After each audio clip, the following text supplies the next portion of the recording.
قدیم مصر میں فرعون نے اپنے محل سے عظیم دریائے نیل کا نظارہ کیا اور خود کو ایک خواب کے اثر سے نکالنے کی کوشش کرنے لگا۔ فکر مند، سوچوں میں غرق، نروس۔ اس فکر کی وجہ اس کے جادوگر کی دی ہوئی تعبیر تھی، جس کے مطابق اس دن بنی اسرائیلیوں میں ایک بچہ پیدا ہوگا جو اس کی حکومت کو ختم کر دے گا۔ کون، کیسے، کس میں ہمت ہے کہ اس کی طاقت کو چیلنج کرے جس سے دشمن کانپتے ہیں؟ فرعون اپنے سپاہیوں کی طرف مڑا اور ایک حکم دیا جو تاریخ کے صفحات پر نقش ہے۔ ہر دروازہ بجاؤ، ہر گھر کی تلاشی لو، ان کی شناخت کرو جن کے ہاں اس رات لڑکا پیدا ہوا ہو، ان بچوں کو اسی وقت مار دو۔ میرا حکم آخری ہے۔ فرعون، جس نے اتنے خونی حکم جاری کیے، شاید تاریخ کا سب سے ظالم حکمران تھا۔ مصر کا یہ ظالم حکمران بڑائی کے نشے میں غرق تھا، یہاں تک کہ وہ خود کو خدا کہتا تھا۔ اس ویڈیو کے لیے ہم نے بھرپور ریسرچ کی ہے اور اسکرپٹ رائٹنگ، وائس اوور اور ویڈیو ایڈیٹنگ انجام دی ہے۔ ہم اشتہارات سے پاک ایک فلاحی چینل ہے۔ ہمارے رضاکاروں کی پرخلوص ٹیم حق کی تبلیغ کے لیے کوشاں ہے۔ اگر آپ حق کو پھیلانے میں ہمارا ساتھ دینا چاہتے ہیں تو براہ کرم ہمارا چینل سبسکرائب کریں اور ہمارے اجتماعی عمل کا حصہ بن جائیں۔ فرعون کا قدیم مصری لقب اس عقیدے کی نمائندگی کرتا ہے، ایسا شخص جو زمین کی حفاظت کا ذمہ دار ہے۔ اچھا، پھر فرعون نے خود کو خدا کیسے سمجھ لیا؟ فرعون نے دعویٰ کیا، اے دربار والو، میں تو اپنے سوا تمہارے کسی اور خدا سے واقف نہیں ہوں۔ سورہ القصص آیت 38۔ قرآن میں فرعون کا 74 مقامات پر ذکر ہے اور زیادہ تر اس کے ظلم اور تکبر کو بیان کیا گیا ہے۔ اپنے وفادار اور جانثار درباریوں کے ساتھ فرعون نے پورے ملک پر غلبہ پا لیا تھا۔ مصر کی ترقی کے ساتھ ساتھ اس کی حکومت بھی دن بدن مضبوط ہوتی گئی۔ اس نے کسی اپوزیشن کے بغیر اپنی طاقت کا بے جا استعمال کیا۔ اس نے اپنے من مانے فیصلے کیے جس سے اس کا غرور اور زیادہ بڑھ گیا۔ قدیم مصر کے رسم و رواج کے مطابق فرعون کو خدا مان لیا گیا اور ملک کے تمام مندروں میں اس کے نام کی عبادتیں کی جانے لگی۔ یوں اس کی گمراہی میں اور اضافہ ہو گیا۔ وہ لوگوں کو تکلیفیں دے کر آنے والے وقت سے بے خبر خوش باش زندگی گزارتا رہا۔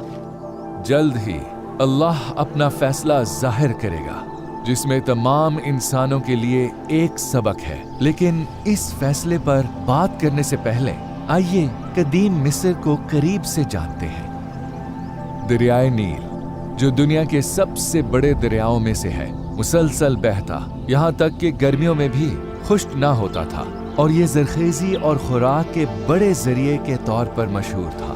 دریائے نیل کے پانی نے زرخیز ڈیلٹا بنا کر بنجر زمینوں کو آباد کیا جہاں خوب فصلیں پیدا ہوں اور مصر کی تعمیر اور ترقی کا ذریعہ بنی۔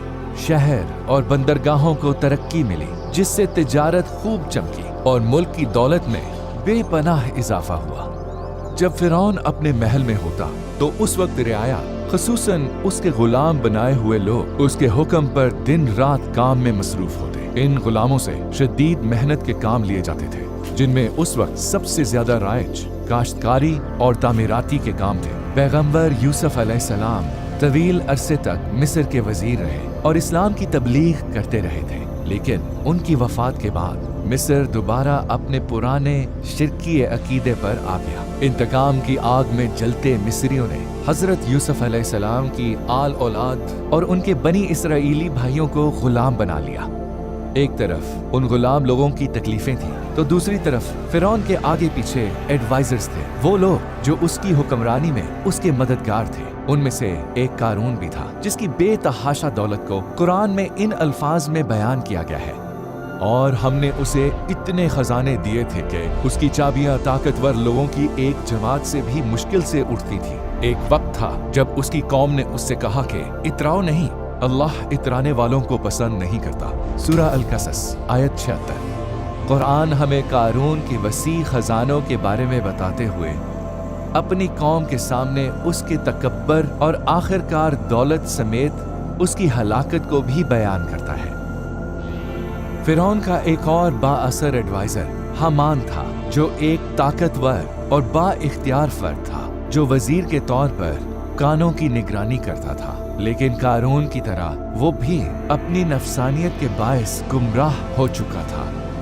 आइए फिरौन के ख्वाब और आने वाले इनकलाब के बारे में आपको बताते हैं। फिरौन ने ख्वाब देखा कि बनी इसराइलियों में उस रात पैदा होने वाला बच्चा बादशाह बनकर उसकी हुकूमत का खात्मा कर देगा।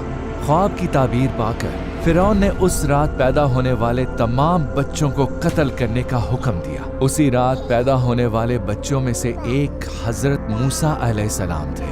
फिरौन के सिपाही हर घर में जाकर पैदा होने वाले लड़कों को कत्ल करते रहे। हजरत मूसा अलैहिस्सलाम की वालदा ने यह खौफनाक खबर सुनी। अपने बेटे को बेरहम कातलों से बचाने के लिए आखिर उनके बस में था भी क्या। उन्होंने एक काम किया जो वो कर सकती थी। उन्होंने मायूसी के आलम में अपने रब को पुकारा।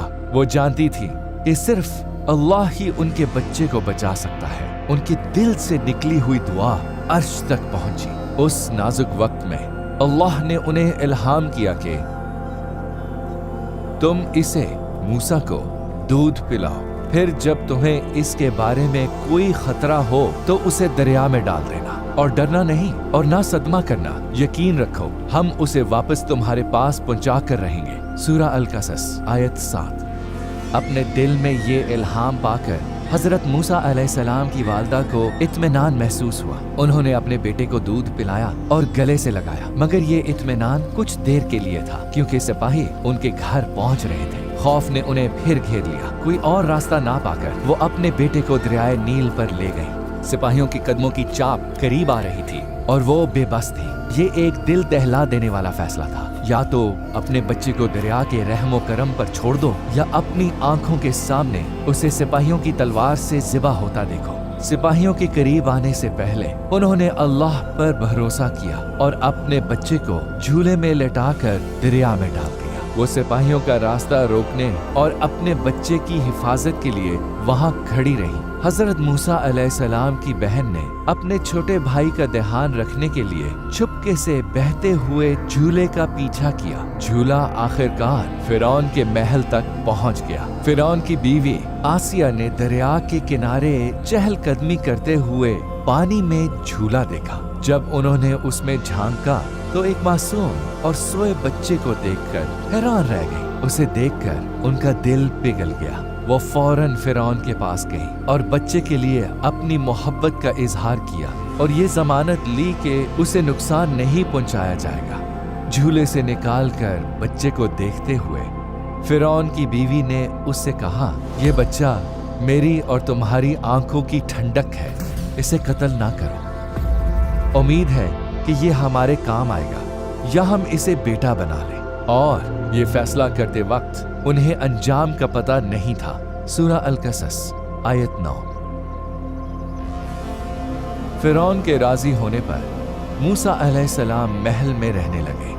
उन सब बातों से ला इल्म मूसा अलैहिस्सलाम की वालदा मुख्तलिफ जज्बात से गुजर रही थी।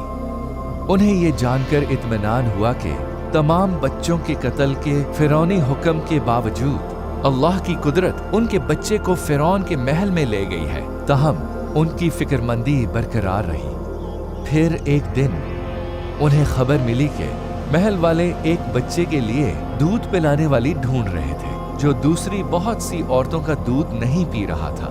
इस उम्मीद के साथ कि वो बच्चा शायद उन्हीं का हो, वो महल में गई और खुद को दूध पिलाने के लिए पेश किया। हैरत अंगेज तौर पर बच्चे ने उनका दूध कबूल किया, जिससे फिरौन की बीवी को बड़ा ताज्जुब हुआ।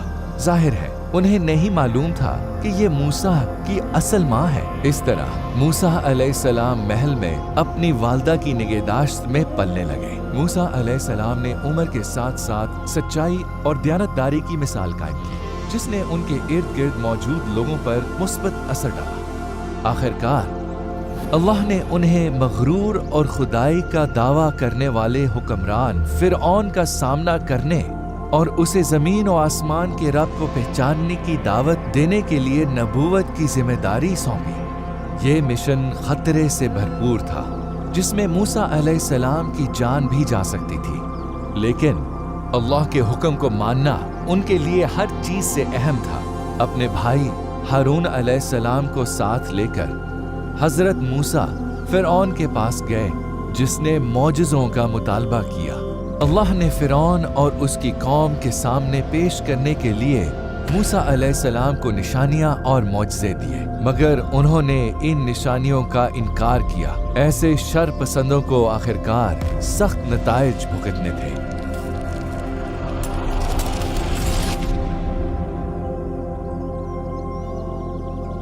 अल्लाह ने हजरत मूसा अलैहिस्सलाम को अपनी लाठी फेंकने का हुक्म दिया, जो एक अज़दहा बन गया।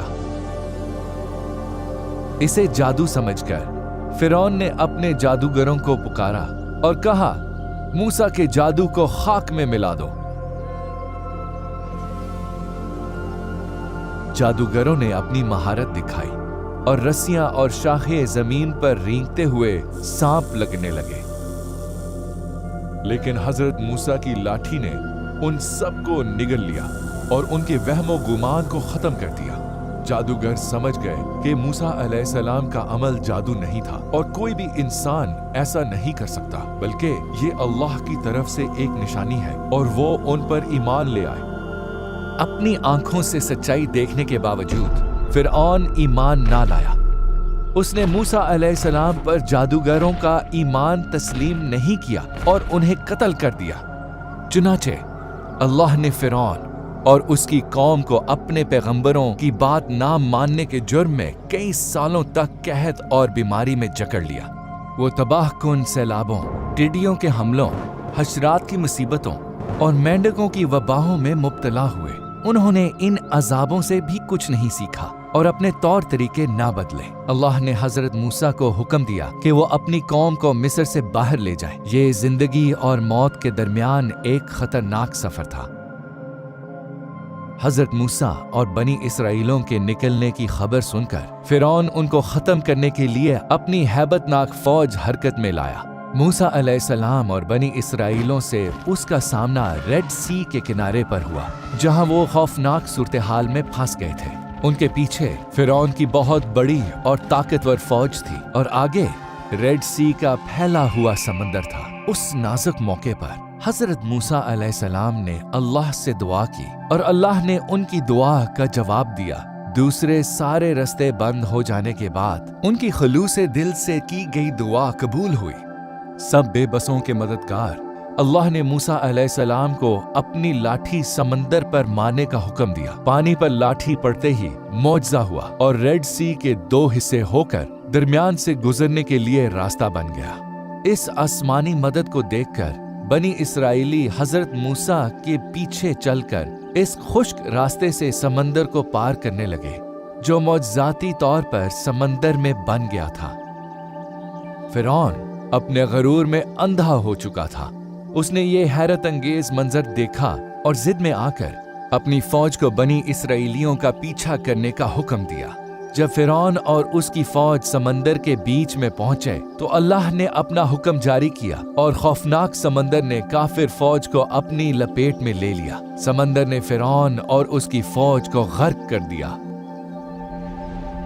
और हमने बनु इसराइल को समंदर पार करा दिया। तो फिरौन और उसके लश्कर ने भी जुल्म और ज्यादती की नीयत से उनका पीछा किया, यहाँ तक कि जब डूबने का अंजाम उसके सर पर आ पहुंचा तो कहने लगा, मैं मान गया कि जिस खुदा पर बनु इसराइल ईमान लाए हैं उसके सिवा कोई माबूद नहीं और मैं भी फर्मा बरदारों में शामिल होता हूँ। लेकिन अल्लाह ने जवाब दिया, अब ईमान लाता है, हालांकि उससे पहले नाफरमानी करता रहा और मुसलसल फसाद ही मचाता रहा।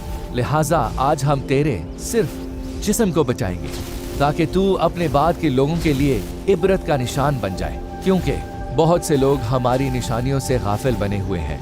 सूरह यूनुस आयत 90-92। पहाड़ जैसी मौजें फिरौन और उसकी फौज को निगल गईं। इस तरह अल्लाह ने मोमिनों को काफिरों के शर से महफूज रखा। फिरौन के डूबने के बाद उसकी लाश मिल गई और उसे ममी बनाकर महफूज कर लिया गया। ताहम महल के रिकॉर्ड्स में उसकी मौत को कुदरती लिखा गया। मिस्री अपनी शिकस्तों को छुपाने के लिए मशहूर थे, लिहाजा उन्होंने इतनी बड़ी शिकस्त को दर्ज नहीं किया। दिलचस्प बात यह कि कुरान ने ये वाकया उस वक्त बयान किया जब लाशों की ममी और फिरौनों के मकबरों की दरियाफ्त का किसी को इल्म नहीं था। ये तो बाद की 18वीं और 19वीं सदी में ये मकबरे जमीन से निकाले गए और फिरौनों की ममी शुदा लाशें अब म्यूजियम में मौजूद हैं। ये किस्सा एक याद दहानी है कि हर शख्स को अपना रास्ता चुनने और जीने की आजादी है, फिर आखिरकार उसे दुनिया से चले जाना है। फिरौन ने कायनात के खालिक अल्लाह का इनकार किया और खुद खुदाई का दावा किया। उस फैसले का अंजाम बहुत भयानक हुआ। कहा जाता है इंसान का नफ्स फिरौन की तरह और दिल मूसा की तरह है। हर शख्स के अंदर हजरत मूसा और फिरौन जैसी जंग जारी रहती है। हमारा नफ्स बड़ाई और खुद पसंदी चाहता है, जो कि फिरौन की खुसूसियात थी, है ना? तो आइए अपने दिलों को कुरान की रोशनी से मुनव्वर करें और उन्हें हर वक्त पाक साफ रखें, ताकि आखिरकार हम अपनी उस अंदरूनी जंग में कामयाब ठहरें। आइए अल्लाह के सामने आजिज बंदे बने, कुफ्र करने वाले नहीं। फिरऔन का कुफ्र उसकी मौत तक जारी रहा। उसने नाफरमानी और अल्लाह के खिलाफ बगावत की जिंदगी गुजारी और आखिर में उसका ईमान कबूल नहीं हुआ। सब कुछ जाहिर हो जाने के बाद मैं ईमान लाता हूं कहने का क्या फायदा? अगर हम ये वीडियो देख रहे हैं तो अब भी हमारे पास तौबा का, अपनी जिंदगियां बदलने का और अल्लाह से माफी चाहने का वक्त है। हमारे गुनाह फिरौन जैसे बड़े नहीं हैं। याद रखिए, फिरौन भी कभी एक मासूम बच्चा होगा, लेकिन उसके नातौबा करदा गुनाह बढ़ते गए और उसके दिल पर मोहर लग गई। अल्लाह करे हमारी मौत से पहले हमारी आंखें खुल जाएं। सूरह अल-अराफ आयत 103।